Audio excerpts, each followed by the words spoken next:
कुरान कामयाबी का नुस्खा अता कर रहा है और हर एक इंसान, चाहे मुस्लिम हो, नॉन मुस्लिम हो, बच्चा हो, बूढ़ा हो, मर्द हो, औरत हो, लड़का हो, लड़की हो, सबकी तमन्ना एक ही होती है, हम नाकाम ना हो, फेल ना हो, कामयाब होते चले। स्कूल पढ़ने वाला बच्चा देखें तो वो भी कामयाब होना चाहता है। तिजारत करने वाला इंसान देखें वो भी कामयाब होना चाहता है। जॉब करने वाला इंसान वो भी कामयाब होना चाहता है। गोया कोई ऐसा नहीं जो कामयाबी न चाहता हो। कामयाबी एक ऐसी चीज है जो हर एक को पसंद है और फेल होना, नाकाम होना ये किसी को पसंद नहीं है। इसलिए कि जब आदमी कामयाब होता है तो उसकी सिचुएशन ये होती है, मुंह छुपा के नहीं घूमता। कामयाब होने वाला इंसान मुंह आराम से फ्रेश रख करके सीना तान के घूमता चलता है। भाई एक बच्चा जब उसके हाथ में रिजल्ट दिया जाता है, भाई ये बच्चा जो है मेरिट लिस्ट में आया, तो वो मुंह छुपाएगा या हंसते हंसते सब जगह जाएगा? बताइए, जवाब दीजिए मुझे।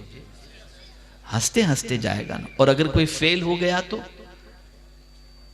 घर वालों को बताने में शर्म महसूस करेगा, रिश्तेदारों को बताने में शर्म महसूस करेगा, दोस्तों को बताने में शर्म महसूस करेगा, मुंह छुपा छुपा के घूमेगा।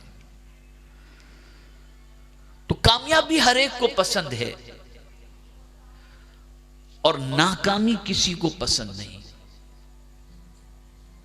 अब अगर आज के दौर के मुसलमान से पूछा जाए कि ऐ मुसलमान, तेरे नजदीक कामयाबी क्यों कर मुमकिन है, जरा बता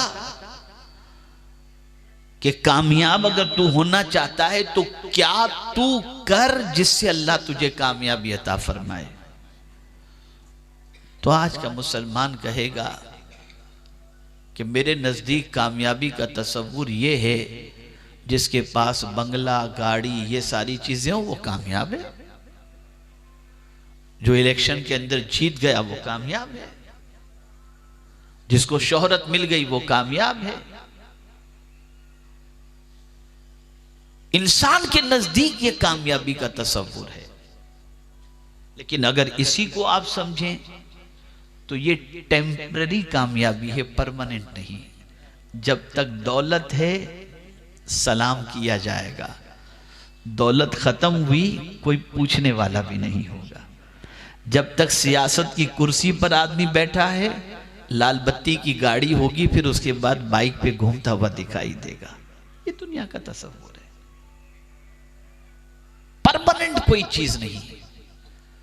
और मैं आज आपको ऐसा नुस्खा बताने वाला हूं, जो नुस्खा ऐसा अजीम है कि इस नुस्खे को अपना लोगे, जमीन के ऊपर भी कामयाब, जमीन के नीचे भी कामयाब और मैदान महशर में भी कामयाब।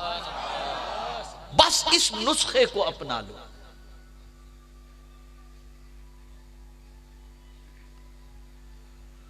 और इस नुस्खे को अपनाने वाला अगर फटे हुए कपड़े पहनकर भी कहीं से गुजर जाए तब भी उसे कामयाबी मिलेगी।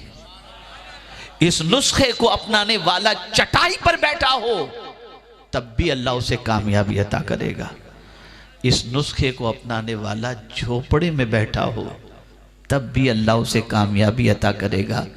इस नुस्खे को अपनाने वाला काले रंग का हो तब भी अल्लाह उसे कामयाबी अता फरमाएगा। आइए हम समझते हैं कुरान की रोशनी में। अल्लाह फरमाता है, अल्लाह की नेमतों को याद करो ताकि तुम कामयाब हो जाओ। किसको याद करो? बोलिए, आप सुन रहे हैं, समझ रहे हैं ना? माइंड एब्सेंट रहेगा तो समझ में नहीं आएगा। बहुत सारे ऐसे होते हैं मजलिस में तो हाजिर होते हैं, दिमाग कहीं घूम रहा होता है, ये बेअदबी है। दिमाग भी हाजिर रखो। अल्लाह की नेमतों का जिक्र करो, अल्लाह की नेमतों को याद करो ताकि तुम कामयाब हो जाओ। नेमत की बात नहीं की अल्लाह ने, आला अल्लाह, नेमतों को याद करो। देखिए इसीलिए अल्लाह ने हर नेमत पर शुक्र अदा करने का हुक्म दिया। पानी अल्लाह की नेमत है ना, पियो तो बिस्मिल्लाह पढ़कर, और पी लो तो अल्हम्दुलिल्लाह कहो, इसलिए कि इस नेमत को, ये अल्लाह ने तुम्हें नेमत अता फरमाई, तो ये नेमत मिली तो तुम अल्लाह को याद करो। खाना खाओ अल्लाह को याद करो, औलाद मिले अल्लाह को याद करो, रोजी मिले अल्लाह को याद करो। जितनी नेमतें तुम्हें मिलती चली जाएं तुम अल्लाह को याद करते रहो। अल्लाह की नेमतों का जिक्र करो, अल्लाह की नेमतों को याद करो, अल्लाह तुम्हें कामयाबी अता फरमाएगा।